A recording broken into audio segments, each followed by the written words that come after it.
Jim, I was going to ask you, I first off, I grew up coming to this fair from the time I was little.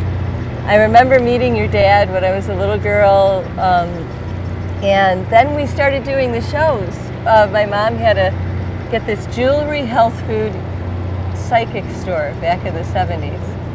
And we would take it on the road in the summers, and we would do the jewelry, and we were concessionaires, and we traveled with the Strates shows. So sitting here and talking with you today is going to be a blast, because it's so cool to me, this whole world. It's a whole different world, and that you grew up in. Well, I should be interviewing you, Kat. And I said this earlier. So while we begin to talk about this, your audience should know we've already been talking about this for about 2 hours already. But yeah, we were on the Strates shows together as kids at the same time. Yeah, because we were there at the same. We must have met bizarre. Each other, known each other. That's a blast. And my brother saw you in our office area here the other day, and he said, "Jimmy, who was that? She looked so familiar." And I thought to myself, wow, could he be seeing a face that he knew when he was a kid, right, and recognizing so many years you? ago, Yeah. Right. And that's happened to me. Like 30 years later, I see someone that I knew. So who knows? But it's a small world. It's really interesting. So now, how did your grandfather started this, right? Tell me a little bit about his journey. Well, he was a Greek immigrant, and I believe the reason it was right around the turn of the century. I think he was born in maybe 1909. I should probably read the history page on our website. Don't worry, I forgot what I had for breakfast already. In fact, it's easy because I missed breakfast already, right? I was just going to say I didn't have it, so I didn't think about it. Yeah. But anyway, so my grandfather lived in Greece in the mountains above Sparta, and I think there were a bunch of wars going on between Turkey and Greece, and was resulting in just the decimation of all the young populations in those countries. So they were off doing the thing they were doing, and the parents didn't want their kids killed. So when he was 15, they loaded him on a ship and they sent him through England to the United States with other relatives to go live with other relatives. Wow. But his parents didn't come with him. So they sent him out of there, though, to avoid almost certain death. So really, he came to America as a young person that was fleeing war. Right. And so my grandfather was a Greek immigrant fleeing from war, and if the United States didn't allow him in, then the only railroad carnival in America today would not be in existence. Right. I wouldn't be here. We wouldn't be playing the Erie. A lot of things would be different. I wouldn't be sitting here talking to you. And there's a lot of good. And you listen, it would just be a different reality. But there was the goodness of this country, and they let him in, and he achieved the American dream. He went to high school. He was working in a shoe factory. I think it was the Endicott Johnson Shoe Factory in Endicott, New York area, and they had moved around a little bit. But he was going to school, and he was wrestling, which was just a high school thing to do. And the Greek wrestlers in that community decided they were going to start a show when they didn't know what they were going to do. They were making shoes already, and they're probably getting tired of making shoes. So anyway, they decided to put together their own wrestling show because they were all, high school wrestlers, and I guess they were pretty good at it. So they took this wrestling show and started going from town to town, four different Greek wrestlers. Yeah. So they were growing. They realized they needed to spread out the entertainment a little bit.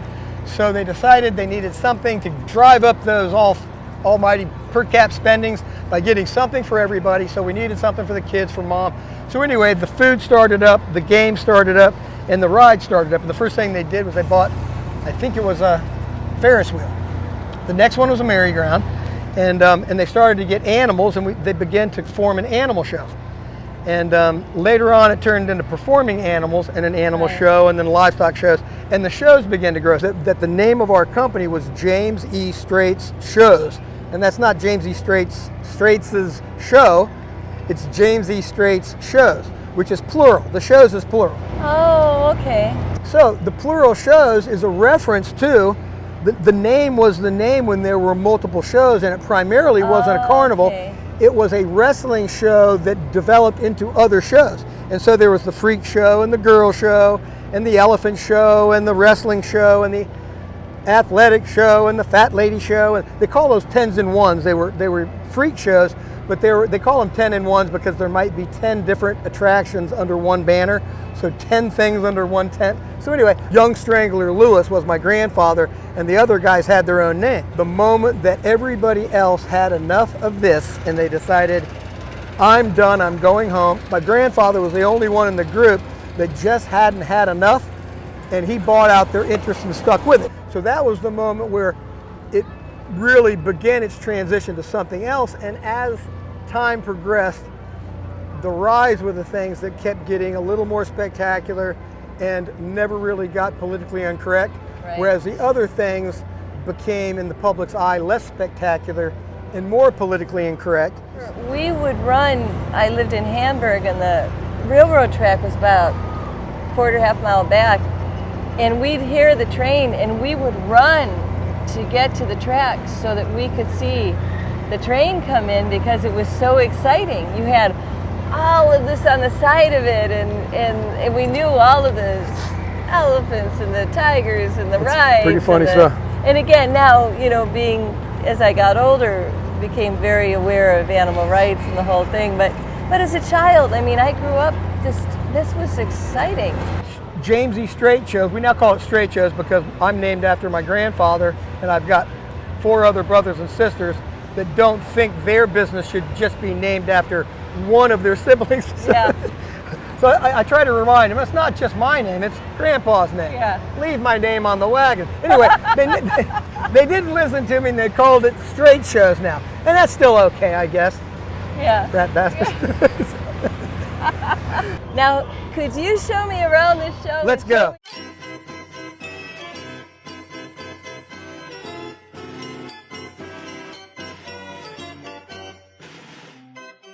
But I remember growing up, like at the Roadhouse or the Food House after, the show was closed and everybody went to eat. And I remember the guys that had seniority got these rides that turned upside down because change would fall out of people's pockets. So there was like an extra bonus points if you had the rides that people turned upside down. In the carny world, in the carny hierarchy, because there is a hierarchy. Yeah, you were here. Yeah. If you saw that, I do not question that it's reality. I'm guessing there was a United States Marine Corps boss, my father, and I say Marine Corps boss because they say once a Marine, always a Marine. Right. I'm guessing there was a guy that wasn't knowledgeable that they were doing that at that moment. Yeah. Probably knew that they did it because he would see him from time to time and yell at him and tell him to get back. Right. But it doesn't surprise me to find out that it happened. So and how do I know that at least part of what you're saying is absolutely truth? Is because we have actually had over the years incidents where some guys were so intent on finding change under a mythical ride, like we'll just name some crazy name like the Zipper, that they get hit in the head by it while it's operating. So anyway, actually, it was the Zipper, and there's been multiple people, because the Zipper has such a propensity for shaking money out of people's. It happens to be the place that most people looking for money would look, and they just haven't come to the level of expertise that they should look when the ride's not running instead of when the ride's running. But there's also that adage that says, you snooze, you lose, and if the money hits the ground, it's not going to be there very long. So if you're there when it's falling, you're most likely the guy that's going to get it if you can stay alive. Now, what is this ride you have brought me to? This is the Crazy Mouse. Will we be able to put the I was GoPro looking. in here? I was going to say Wild Mouse, which is the previous iteration, but this is the Crazy Mouse. All right. And we had a mouse early in the day too. It was an all wooden coaster, which was quite a thing. So are we going to ride this? If you would like to ride it, we will ride it. Are you a Crazy Mouse? Do you like the Crazy Mouse? I like them all. All right. I have to say that though because I'm trying to sell. All right. Well, if I throw up, it'll be a bonding You won't throw up. experience. Oh. Listen. Right. Can I start interviewing? Because earlier in my interview with Kat, I found out that she has had a few episodes with motion sickness. Some story about a tandem skydive jump, you go left, I'll go right, something. But anyway, maybe we'll save that for the podcast. Jumping out of an airplane, did anyone say to you like, I don't know, your chute doesn't look good. I don't think I'd jump it, and then push you out the door. No, did you have that happen? Mm-hmm. Oh, I wasn't on you camera when I got on sick camera though. when you When we hit the tooth, I held it until the cameraman went down on his own, and then I got sick. So, oh my God, here we go. We're going up. Is this where it gets crazy? All right. Well, you know, can we?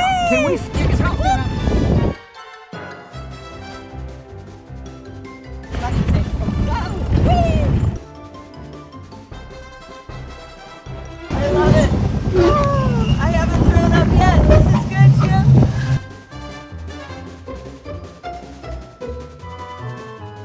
Oh, that was fun. Oh man. So this is your favorite ride? No? Not anymore.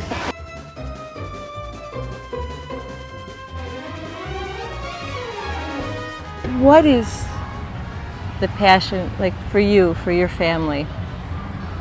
What is passion in, like, if you could say it in 100 words or less? What is passion for your family that they are now, in your son, 4 generations of doing these shows and providing this joy for people? Kind of a multifaceted question, so I'm going to work on the first part, which is keep it down low. You know, the attraction, there's a statement, and you may have heard it when you were young going through it, and you probably experienced it, but they call it getting sawdust in your shoes. And getting sawdust in your shoes means you were around here, and back in the day they used to cover the mud with sawdust. Mm-hmm. And so you walk around, you get sawdust in your shoes. Basically it means you have walked the walk of this lifestyle, and when you get sawdust in your shoes, there's something in your soul that makes you want to return to it. And I spent 8 years in the Marine Corps, and I could have kept doing that, loved it to death. Life changes there. So my decision to come into it was part based on the sawdust in my shoes from when I grew up in it, and part is based on the fact that there's a tradition, and the tradition needs to be continued. And I have sawdust in my shoes, and I have my grandfather's name, and so who better than me? And so it seemed like a natural, and so I'm off and running, and I don't want to speak for all my brothers and sisters, but I imagine that they are operating under the same premise and the same drive, except that they didn't like the James E, so they took my name off it and put their name on it. I know, So, right? which goes to show. No, listen, I don't feel like I'm an owner. I've never felt like I'm an owner, and it's not that I don't feel like I have ownership. I feel like there's this thing that my grandfather started, and he was instrumental in it, and it was his life, and my father continued it. I feel like I am the caretaker of a tradition and a history that I'm part of, but it's bigger than me, so what I need to do is take good care of it. And it's bringing joy to people. Yeah. Every listen, day. I mean, when you see the joy on the faces of people on the Midway and these children and even the adults who grew up at the fairs, that's got to be worth. Yeah, you know, there's one maybe I'm here to make kids good. Maybe I'm here to help other people with their lives, and it's just the carnival is the conduit by which we do it. I don't know. Then the real thing is I don't know. So you know what? We need to play all angles. We'll take care of them, and we'll make the kids smile, and we will take this thing very gingerly. We'll take good care of it, and we'll pass it on to the next time. Yeah. And hopefully we'll have a lot of family around us when we say goodbye, and then someone else will take it up and run, because I'm about exhausted today. Well, thank you. You're wonderful. Oh my God, what a joy. What a joy to talk with you and to go around the fair and to have this experience with you. So beautiful.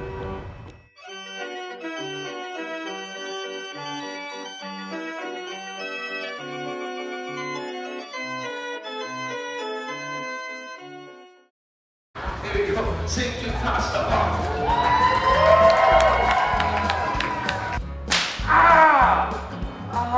When I say now.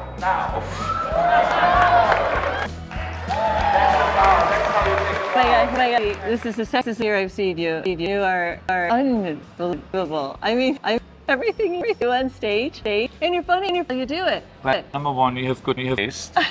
And number two, you saw me also the year this year. Oh, is it? This year, it's a hill from here. But I sing pretty confident. Yeah. Now last year, John was telling us he was Park was saying. Yeah, I know we're a good fan. Yeah, he said you're just and you are just amazing. How did you how did your passion start? I was a social worker in Germany, and then became a job hobby back in the beginning. And then I needed to make some money. I got an audition Gardens, and I think Key West. I don't know. I went to Key West. Key West, yes. Street performing on every street. So I spent 2 years there, and then things took care of himself. He had a passion for juggling and loved making people off, and these things came together nicely. That's good. Mick Jagger on stage. Check it out.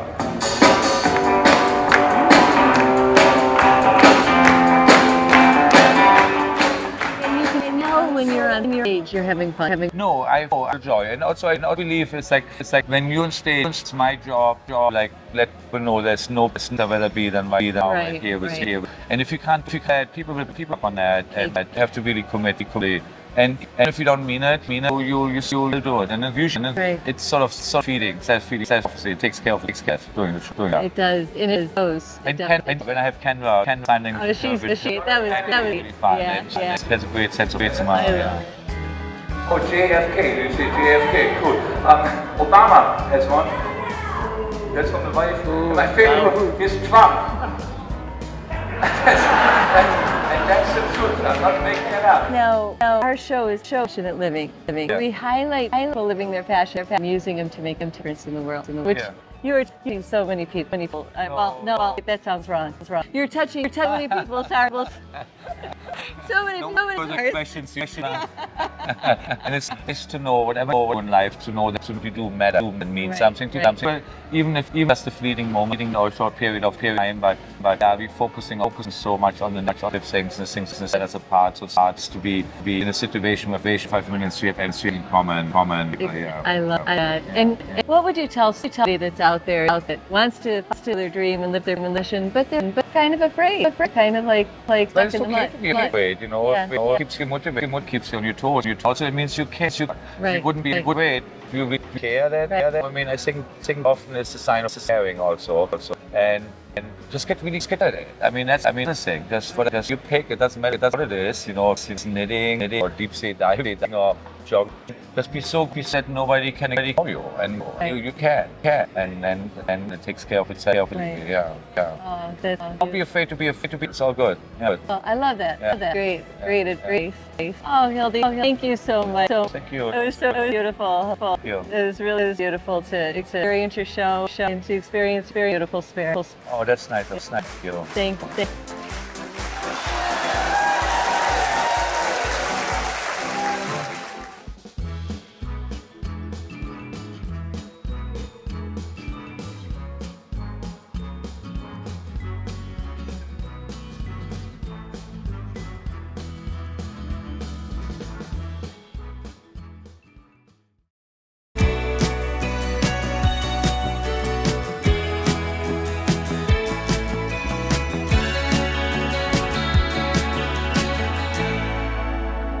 Hi everyone, my name is Melissa Archer and I'm here today with Mental Fitness Moments, and we are going to chat about giving to others. Research has shown that giving to others and acts of kindness improves our mental well-being. Being kind, or anything from saying hello, giving someone a hug in the time of need, taking in their groceries, mowing their lawn. We live here in Western New York, shoveling their driveway.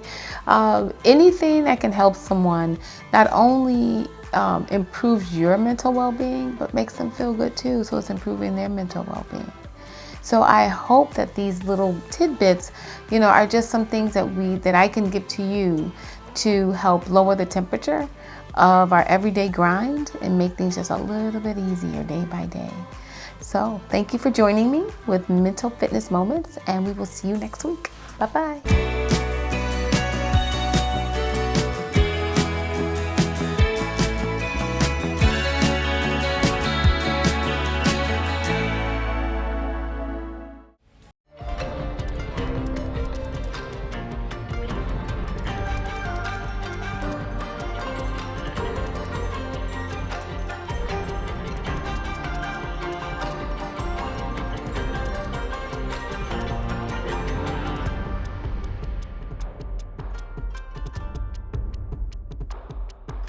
have a passion for this? I knew you grew up in it, but do you love doing this? Is this like a passion for you? I see those people come in, I'll be very happy because they come far away to travel, to come see me and to support me and to find their own fortune here. Right. Closing it up, putting it down. And this one, Kevin, this is for you. So this alley here is totally changed since the 80s and become now. Wow. More safe, Right. more cleaner, more vibrant. That's great. People don't realize how many alleys are in Chinatown. They told me 200, but it can't be 200. But I know there's some crazy number of alleys in Chinatown. Right. So and all of them have a little history to it. Like the one down the other one, Wentworth, is known as the Salted Fish Alley. Okay. Sky, because they used to preserve the fish there. And hang it, and then you have this aromatic flavor that smell that you have to be kind of accustomed to. Exactly. Fish can be a little tricky. So Chinese have salty fish. Right. Because they know China is poor, they need to preserve food. Right. The So they have salt to preserved it, right? Preserve it longer. So they can take it out and they eat it. Right. So we're almost there on the Grand Avenue. Okay. Grand Avenue used to be very, very prosperous, full of people, tourists walk by from the gate all the way up here. But right now the pandemic slows everybody down. And Right. our shops are closed. So we need help. Yeah. Thank you for coming. Oh, I love doing this. You know, for people to know about this, for people to know it's safe, you come down, it's wonderful, it's very family oriented.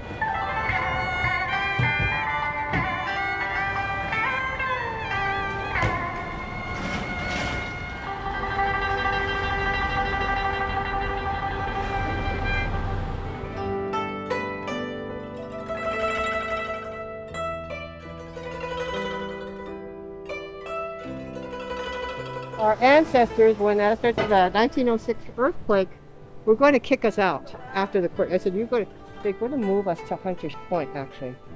Well, our ancestors were smart enough to say, no, we're not moving. We're not going to leave. This is our home. We're going to stay put. And they almost had a battle. They were ready with their weapons, ready to fight to stay here. So what did they decide? They had the foresight to put these pagoda tops on the building to make it a tourist destination. Okay. So they had the foresight to figure it out, let's make it something different.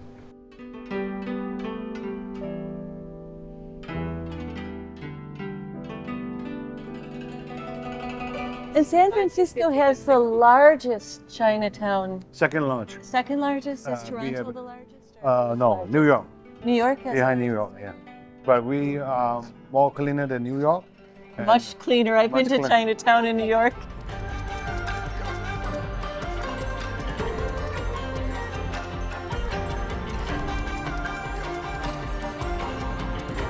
See, this alley here, it's called Waverly.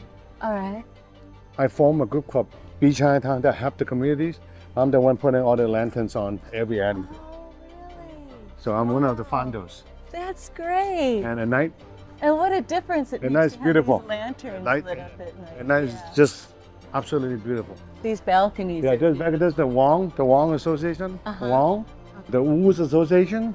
So the Wu family, the clan family. Okay. Okay, so they all, in those days, they don't allow to leave, pass by Broadway, and the tunnel here, the next one, Sacramento. So in those days, Chinese immigrants are limited to space, they only can stay here. So every one of them has tunnel going to the building. Really? This is the tunnels. Oh my gosh, really? See all that? Yeah. So these all have tunnels going into the... See the restaurant you saw downstairs? Yeah. You go back down, can go down there. If someone try to catch you from here, you're out on the Grand Avenue. I love that. Yeah. I love that. That's great. So there's this whole underground network. Network everywhere.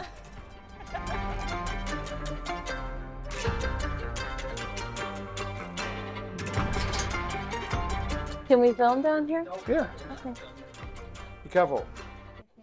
That's the one I'm talking about, the tunnel.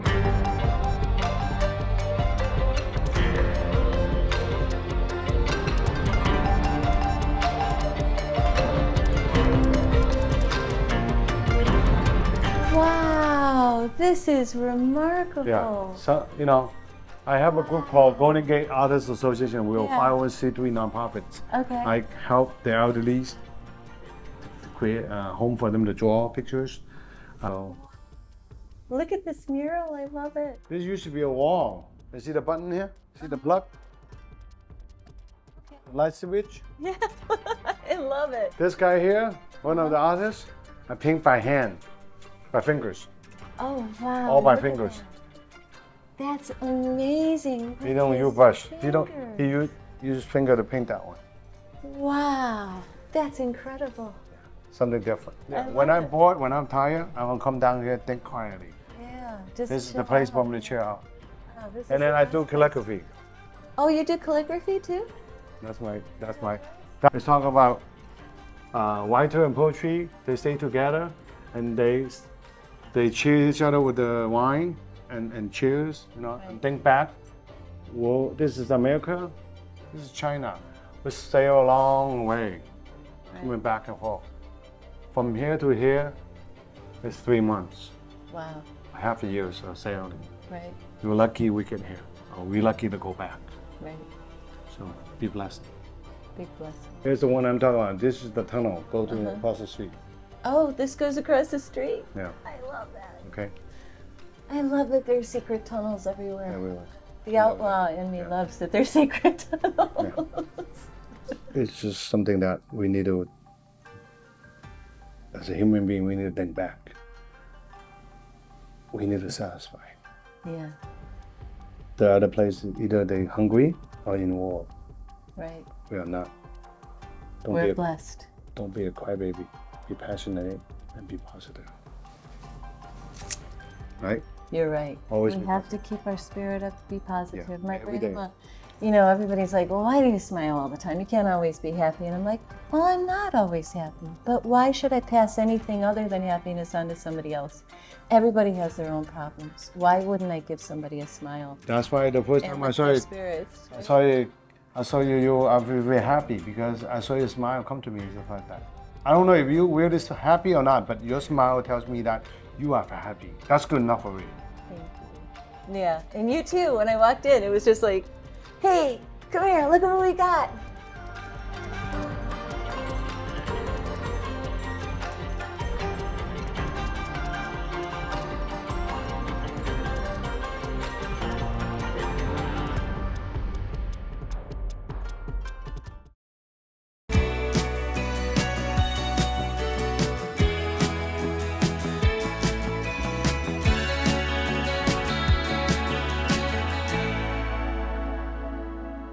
Hi, my name is Melissa. I'm a psychiatric nurse practitioner, and I am here today with Passionate Living Mental Fitness Moment for today. Depression is something that we all experience at one time or another, whether you're a child, whether you're an adult or an elderly. If you notice someone is experiencing not sleeping as they used to, not engaging as they used to, there are some things that you can do to try to help them. And you could try to engage them, or you can have them do some self-care like walking, engaging nature, journaling. But if you're finding that this isn't working, reach out to a mental health professional that can help them navigate this. This is a mental fitness moment for today with Passionate Living. Thank you for joining.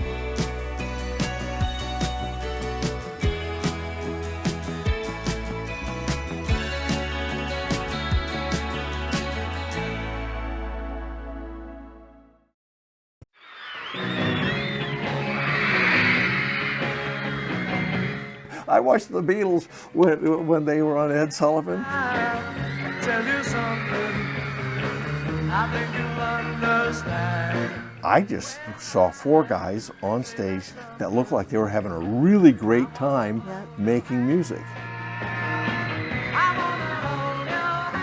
I just knew that that's what I wanted to do from that point on.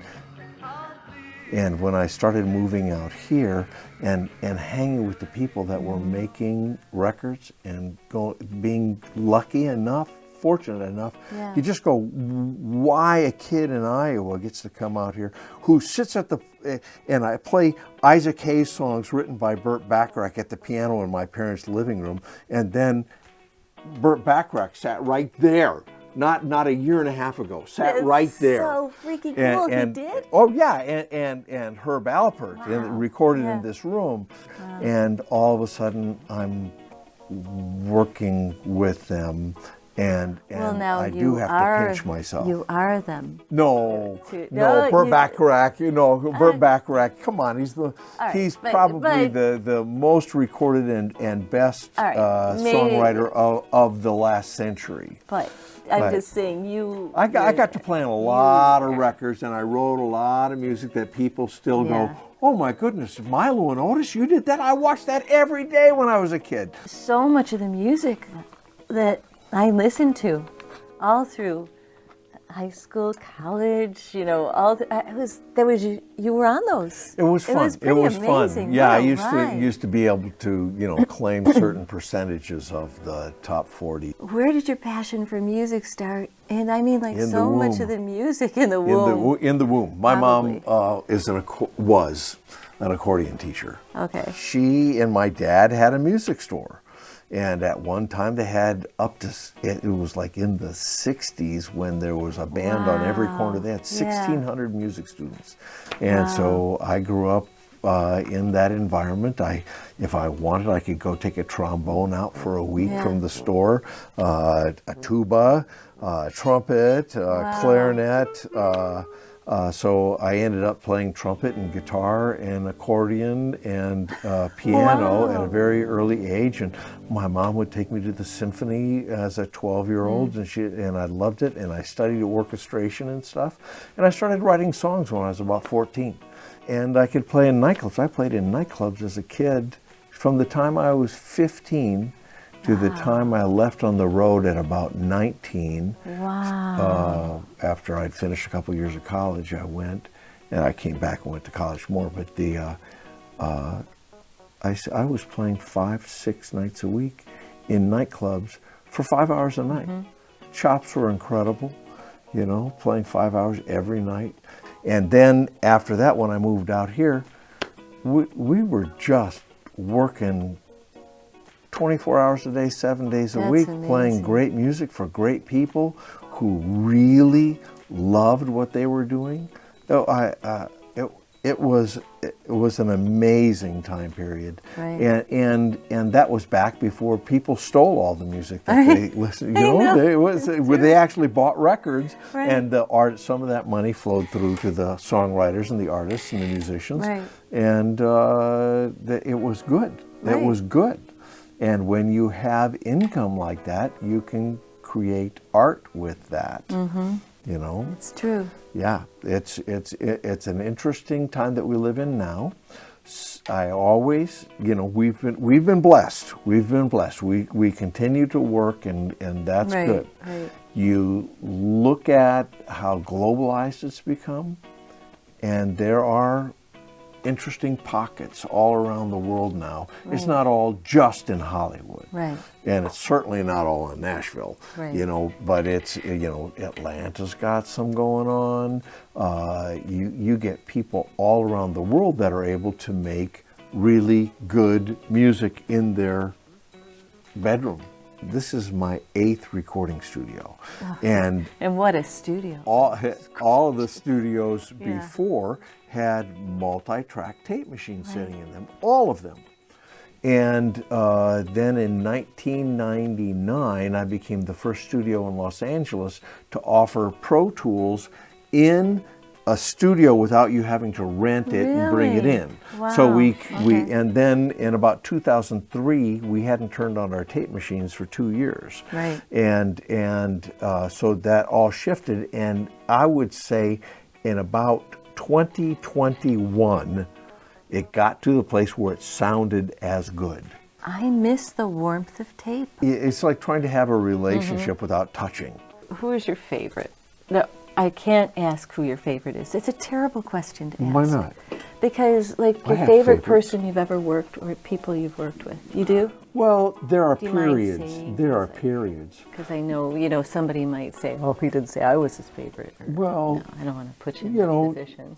We've already talked about the fact that you know, there are working certain people with like individuals Isaac that you Hayes don't and Burt Bacharach and Aretha. Aretha Franklin had me come. Marvin Gaye and Aretha Franklin brought me into Ocean Way, got me a B3, and asked me just to sit down and play for them one night. I mean, oh my God. You know, oh and then I worked on many records for Aretha, that.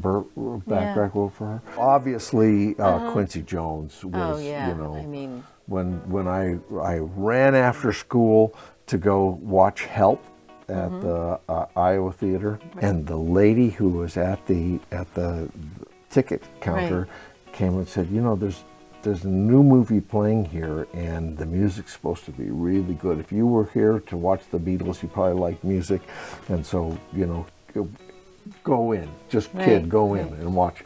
And I went in, it was in the heat of the night, Quincy Jones. Wow. 21 years old, so 7 or 8 years later, wow. I'm in a parking lot at Herb Alpert's studio, and I run into Quincy Jones in the parking lot, and we spent the entire day messing with him, and we worked together for probably 15 years straight after that. I loved working with Quincy. Oh, yeah. Wow. And that I just can't even imagine. But James Carmichael, the Lionel Richie stuff. Yeah. If you listen to the beginning of Hello, right, the Lionel Richie song, there was a full orchestra from the very beginning of that to the end. And you only hear it now come in on the guitar solo, which I was in the room for when Louis Shelton came in and played that guitar solo. And it was like, okay, play the track, and he tuned to the track, like he didn't tune to a tuner, he tuned to the track. And then he said, okay, run it.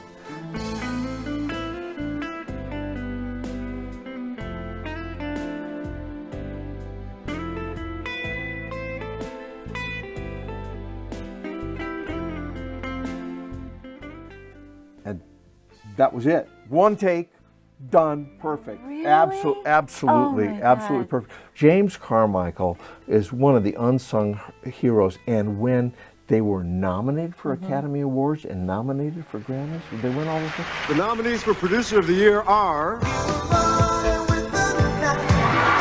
James Anthony Carmichael and Lionel Richie. I'm telling you, like, had to send an ambulance over there with crowbars to get him out of the house, and he just would not want any part of it. Wow. Just the most humble, quiet guy who would come in and just miraculously carve these beautiful pieces of music. That's amazing. Again, you got a great singer, great songwriter, and James would find all the nuggets and the diamonds and carve them out. But let me start by saying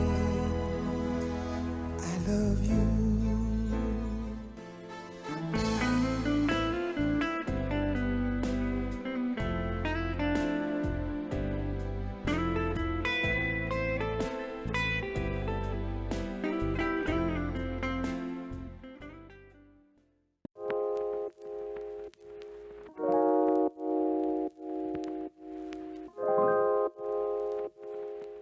I am here with Maria, and you are an amazing woman.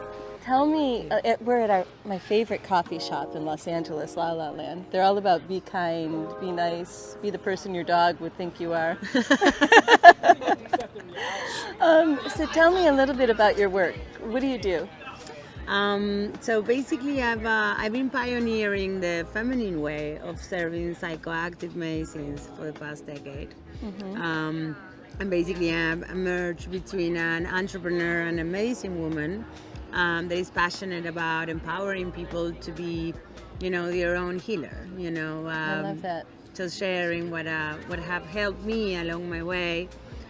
It became a passion of mine and now a profession. And so empowering people to heal themselves and achieve their destiny, to thrive in life. It's all possible. That's beautiful. And I love that you are a female shaman. You do shaman. And traditionally that's a male role. Yeah. But you do it as a... Right. Yeah. But actually it's, in a way, it's like traditionally like kind of in the modern context, because ancestrally, we women, you know, we used to heal with plants and sexuality, and the maternal instinct has a lot to do. You know, we naturally know what to do with fear. We naturally progressive dose. Right. We don't put sexuality out of place. So when we look really back, you know, it's only kind of shamanism is misogynist only like kind of recently in The a last way. few hundred years. Exactly, exactly. If we look back, this has been our domain since the beginning of time. It's kind of if having the womb give us this companion software, right? That we come with all these gifts, we can say, or you know, that we naturally have all these abilities of the maternal. That's beautiful. And what is your passion? What got you started in this? Like the short answer. I know there's probably a long journey, but the 2-minute answer. I think it was trying to find meaning in my own life. You know, my mom is a Freudian psychologist, so I grew up very stimulated but with no faith. And I always in Argentina, right? In Argentina. And I always had kind of these, you know, sense that this couldn't be enough, that there should be more to it. And so, you know, just find meaning in my own life and founding it. And then naturally I started sharing with others, and I realized, wow, you know, in the process of awakening myself, this is something that applies for everyone else. So kind of, you know, just finding my own sense in life brought me my purpose, and you know, here we are. Beautiful. Oh, that's what. Well, thank you so much for sharing with me today. Pleasure. And thank you to our camera woman, who I'm gonna turn the camera around and get a little wave from you. Big time. Thank you so much. Thank you. And what is your name? I'm Talia. Talia. Thank you for being our impromptu camera woman.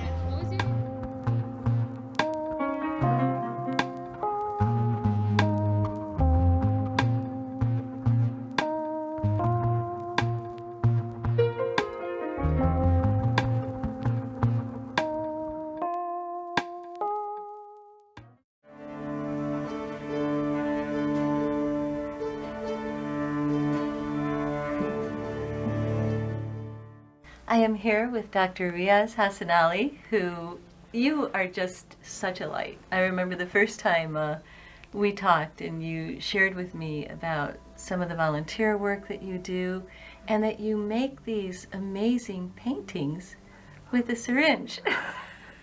Yes. Tell me about this. This, How did this all start? So this all started about 4 or 5 years ago. I woke up and I had this idea of painting. I just wanted to start painting again, and so I went to the art supply store, bought paints and canvas, came home, set everything up, and then realized, oh my God, I don't have any paintbrush. So I said, well, what do I have available to me? And I had found some syringes and some chopsticks. And I said, all right, let's see what I can do with this. Right. And that began, you know, a passion that I had became a trademark of my own, of using needles and syringes and chopsticks for texturing. And I've developed my own style of painting. Right.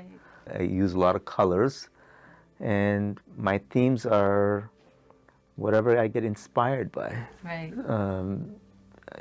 Usually it comes in the middle of the night. Wow. That's amazing. And you're a doctor? Yes. Yes, I am. So I do cosmetic surgery, and so there's a creative side to my profession, and painting. While I never took any formal lessons, but my patients love it. Yeah. And that's all that matters. At the end of the day, my patients love it, yes. And it's a conversation piece, and it's just a fun hobby that I've taken on. I was going to ask you about that. Do you ever sell your paintings, or how does that work? Anybody wants my painting, they can have it on condition that they have to donate money to their favorite charity. I love that. That's beautiful. And so, like last year, for example, I was going to Zanzibar, which is a small island on the east coast of Africa, to vaccinate the local population. They had no vaccines available to them. And so a lot of people wanted to support this project. And a few of my patients, took one of my paintings and re-gifted me back with some donations that helped subsidize this project that we were working on. And we ended up doing about 25,000 vaccines. Wow, that's amazing. And I love that about your spirit, that you have this passion, this creative side, but that you use it to give back to make the world a better place. Because that's the whole premise of our show and what we do, is focusing. Well, I made a commitment to my dad. In order to be impactful, we were going to do something that was absolutely, needed, like basic things, like water. Right. So we started building wells, and then that blossomed into building a school, and then eventually, we ended up doing vaccination and many other projects along the way. Right. Zanzibar is still a favorite place of mine, partly because I was born there, but partly because it's paradise. It's one of the most gorgeous islands you'll ever visit. But it's also one of the poorest islands in the world. I noticed that there was a technology gap. And so we've decided that we want to take students, young students, and start educating them on laptops and bringing devices to them. Because let's face it, in a developed country, they no longer use a pen and pencil on a paper. Right. So those kids are at a huge disadvantage. Not to mention the fact that once you give them a piece of technology, the world becomes their oyster. They can now see what's available to them around the world. The world certainly shrinks for them.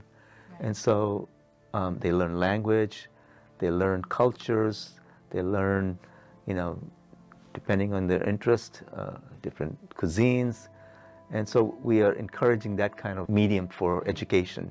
And I learned that from my late father, that the joy of giving was much greater than receiving. I love that you use what you have to give back to the world. It's so important. And what would you tell somebody that's out there that, I always ask this question to everyone, that's passionate about something, that wants to do something, that they know it's some place inside of themselves that that's a calling for them. And they're afraid. They're afraid to take that step. They're afraid to step out and launch into it. What if they fail? What if it's too big, or I can't make a difference? What would you tell that person? A smile is charity. So, you don't have to do something magnanimous.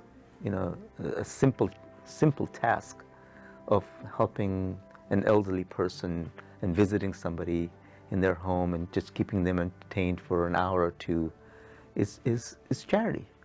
You're giving back to a person who's lonely, who is in need of company, and so decide what you think you would like to do, and then don't let anybody discourage you.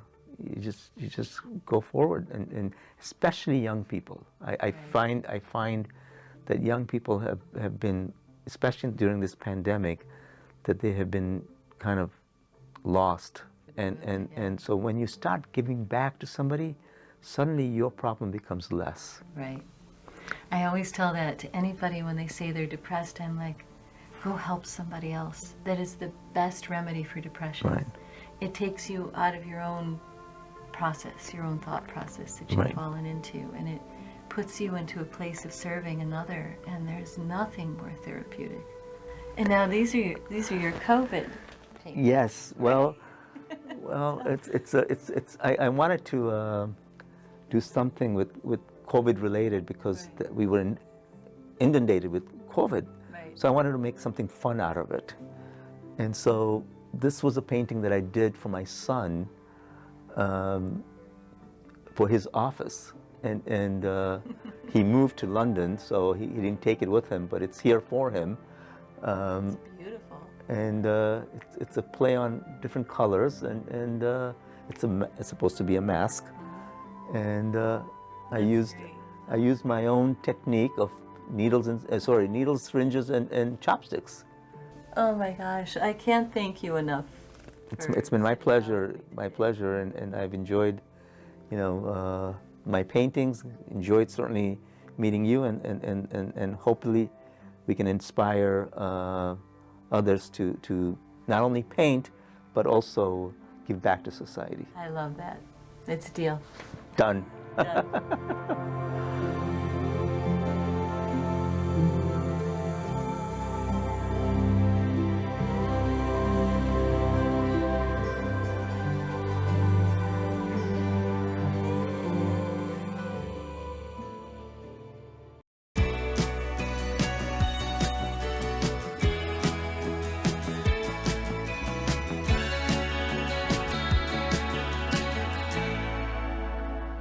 Hi, my name is Melissa Archer, and I'm here today with Mental Fitness Moments. And today's Mental Fitness Moments is staying active. How do we do that? Why should we do that?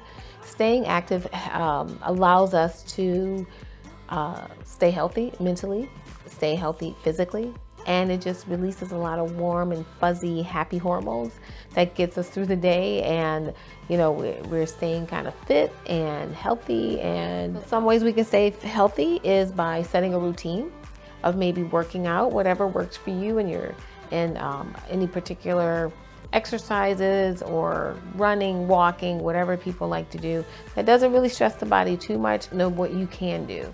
So making a routine, whether it's in the morning or after work. Wouldn't exercise just before bed because it'll keep you awake, and we also want to get our good sleep. So setting a routine of whatever it is, maybe trying to stay consistent with it. Maybe it's every day, every other day, 2 days a week, whatever the case may be. Even if you have a disability, there are exercises that can be done for folks with disabilities. Looking into free exercises or free groups that are out in the community. There's a lot of groups that are usually out in the community doing yoga or some kind of meditation outside, which you're getting that fresh air at the same time. And there's a local gym, you can join a gym. And it's always fun to be around other people doing exercises, and you get that camaraderie of it all. And and that can help you stay motivated.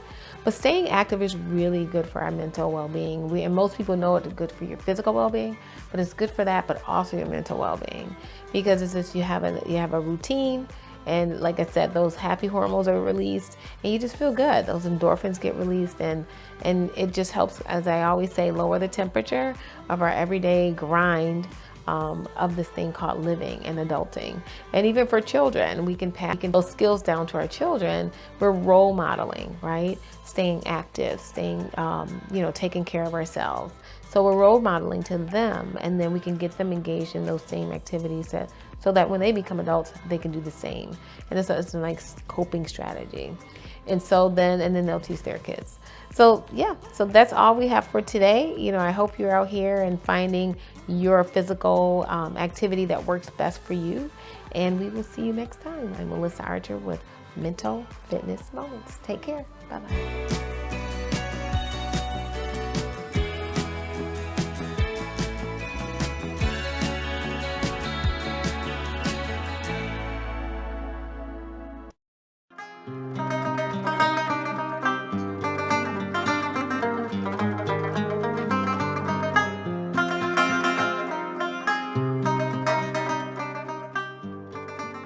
I'm here with Zach, and Zach, I've known you for years, but I never knew your amazing story, and I just am so excited for you to share it today.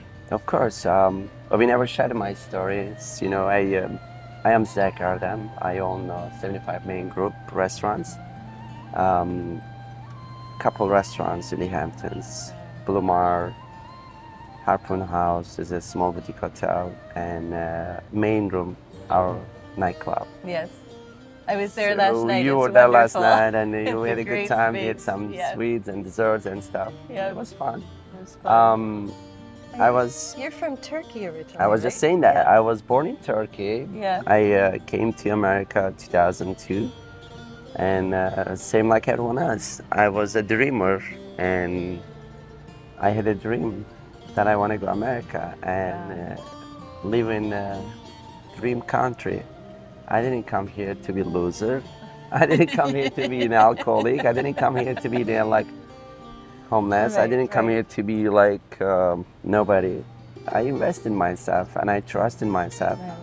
And first year as a shepherd. I'm an animal lover. We were just talking about it. So the way that I grew up with the animals, I had no friends. When I was 11, I was responsible for over 200 animals. Wow. Sheep, cows, little, what do you call those, little lambs, and all kind of stuff. So there was 4 houses in our village, and I was responsible to take the animals to mountain every day, 7 a.m., 7 p.m. Wow. And that was my best lifestyle. I loved animals. That starts from when I was even a little kid. And I'm a big animal lover, animal supporter. I respect them more than human beings. Yeah. We are same destroying here. the animals. I get and along this much planet. better with animals than humans. Yeah. You all do. They don't bother us. No. They don't hurt us. They don't want anything unless you go home. It's the only person who's gonna always run to you, come to you, love you. How did you know you wanted to come to New York? When I was in mountain, and then I was walking on the side, I seen a newspaper or some kind of magazine that shows picture of New York City. So I'm like, what is this? Person who grew up in the cave, born in the cave, you've seen these buildings I never seen in my life. It was a big shock for me. I'm like, what are those? Right. So I'm like looking at a picture, it says New York. I had no clue what the New York is. I didn't even know where New York is. I'm like, this is really cool. I kept that picture, look at that picture like a million times, and I was always like, I'm gonna go there one day. You just knew in your heart. I didn't that's know where what you to were do, going. but I was like, I wanna go here. This is so cool. I never seen this stuff in my life. These buildings are all light up, beautiful. So that picture was my first ticket.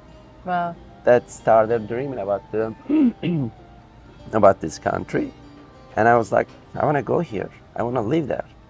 One of the kids told me that I should go to Taksim, which is the city of Istanbul, and he gave me the name of the place. Go there and ask them, how can they help you to go to America as a student? I didn't wait next day. I did, and the same day, I went to find a place. I got all the information I need. They told me I have to go to a nice school in Turkey. Yeah. But all the nice schools in Turkey, you have to be super smart. They have 2 exams.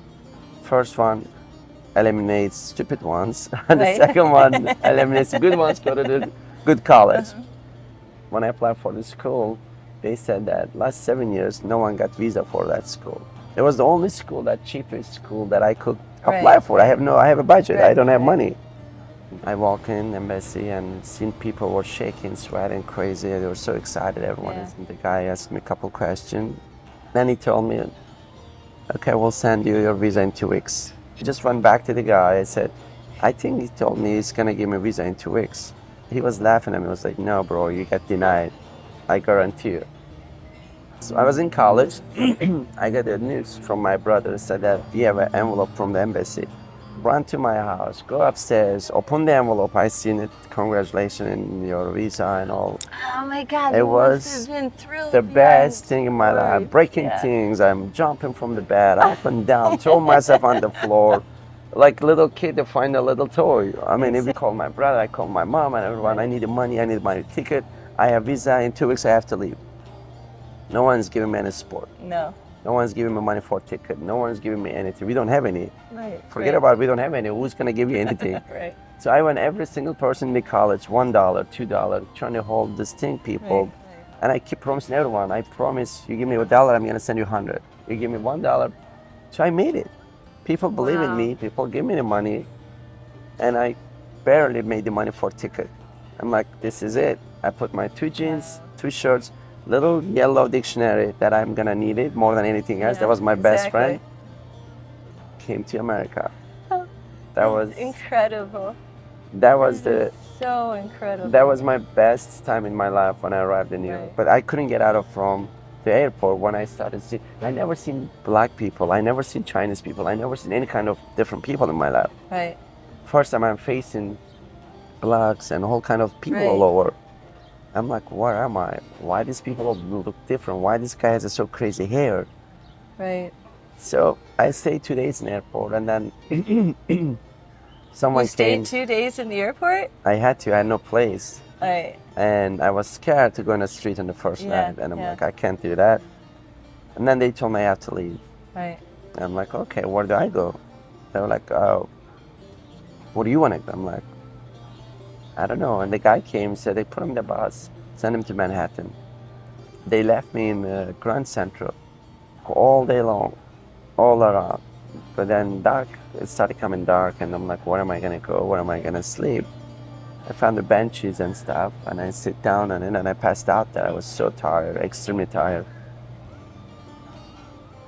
I had nothing, but they would keep coming, taking all my stuff from my pocket. It was nothing. On my bed, I could never call my mom. I couldn't think that was the mom, what she thinks about it. When she always saying that you're gonna get beat up and killed, she was right.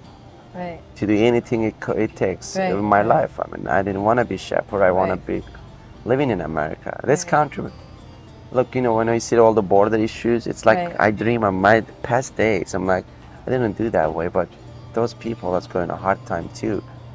Because America is the place, every person that thinks it's the safest place in the world, which is true. Right. We're on the best place in the world. Most people are afraid to live their dreams. Most people are afraid to step through their fears or to go through those difficult moments like you did, because it stops them. So they play it safe, and they might stay as the shepherd in the little town forever, even if they have a bigger calling. There's, everyone will say that, don't give up. Giving up, it was never in my blood. I mean, if I started, I'm gonna go for it. How did you make it from New York down to the Hamptons?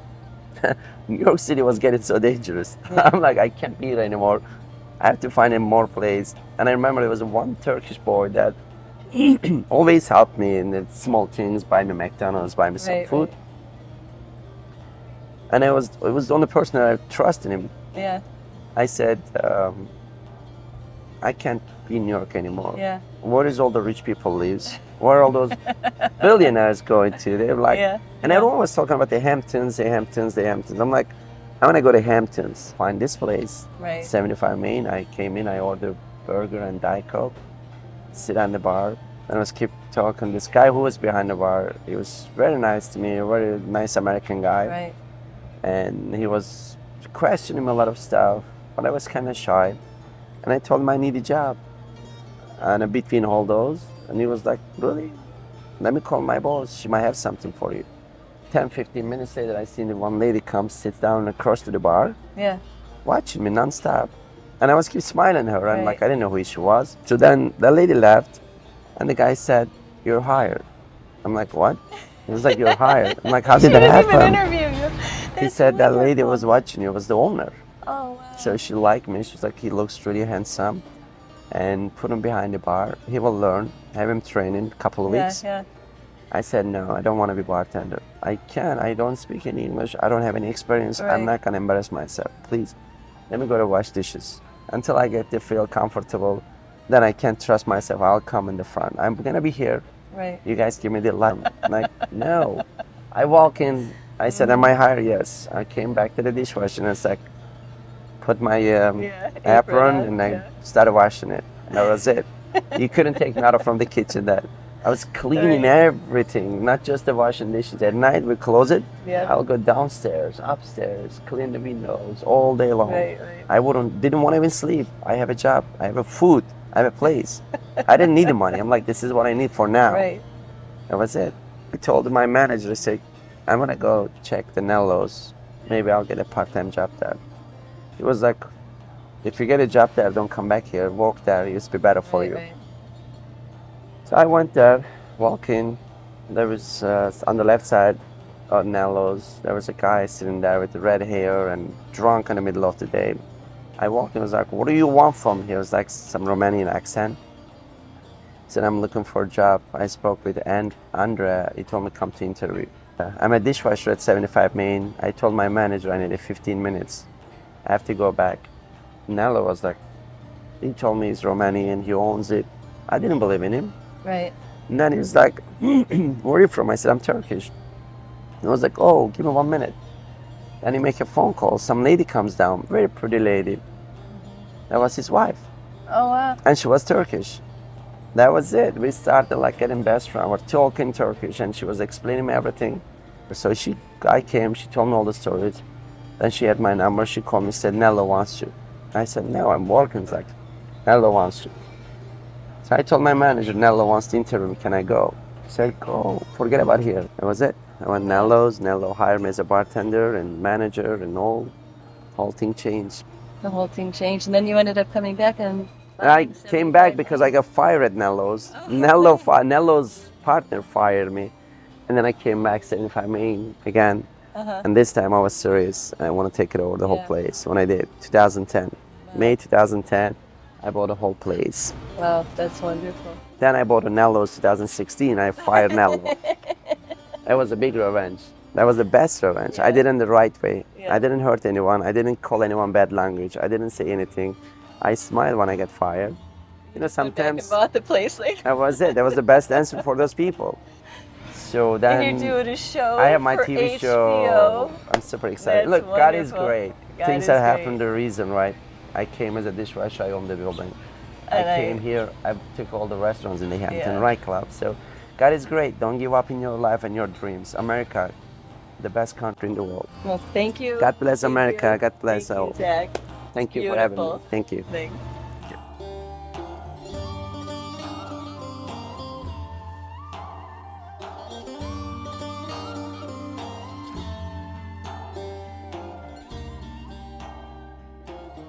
Thank you so much for watching Passionate Living.